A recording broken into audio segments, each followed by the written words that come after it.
I don't understand you, Maya. I don't understand you at all. That makes two of us then. Ewan ko ba, hindi ko rin maintindihan sarili ko. Dapat nga hindi na kita kausapin dahil sa mga ginawa mo sa akin. Pero ewan ko ba, I can't find it in myself to hate you.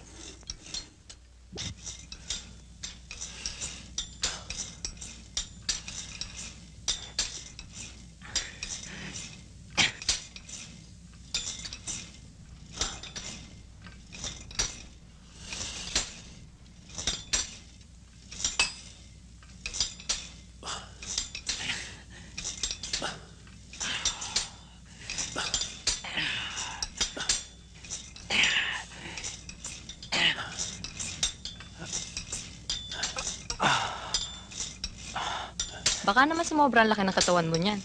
Oh, Maya. Kailan ka ba dumating? Kanina lang. Bakit naman di mo ako tinawagan? Namatay pala ang papa. Sana nakipaglibing man lang ako. Napakabilis nga ng pangyayari. Hanggang ngayon, hindi pa ako makapaniwalang wala na siya.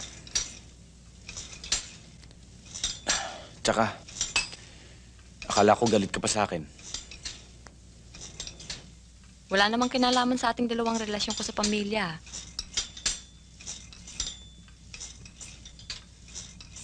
Mahal ko mga magulang mo, Eric. Para na rin akin. Galing ako sa inyo. Ang mama nagsabing nandito ka. I don't understand you, Maya. I don't understand you at all. That makes two of us then. Ewan ko ba, hindi ko rin maintindihan sarili ko. Dapat nga hindi na kita kausapin dahil sa mga ginawa mo sa akin. Pero ewan ko ba, I can't find it in myself to hate you. Friends? Friends.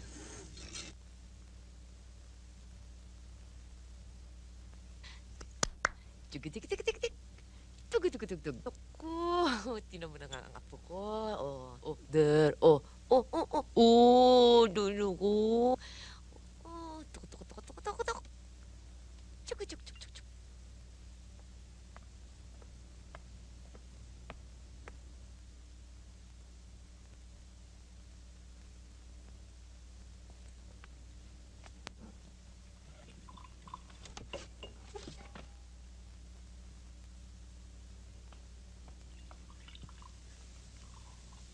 Bihira ko nang nalalapitan si Junjun.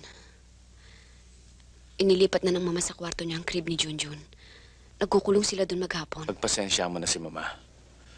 Masyado niyang dinamdam ang pagkamatay ni Benny at ni Papa. Kaya kay Junjun niya binubuhos lahat ng kanyang pagtingin. Paano naman ako?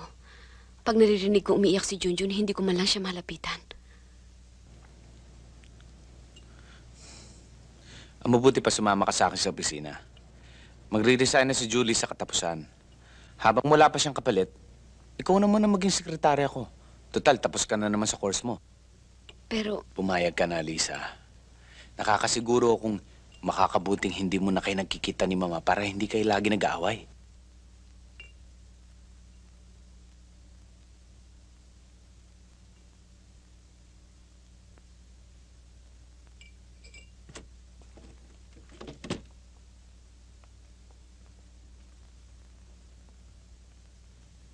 Eric? yes, Si Eric. may board meeting ang asawa ko.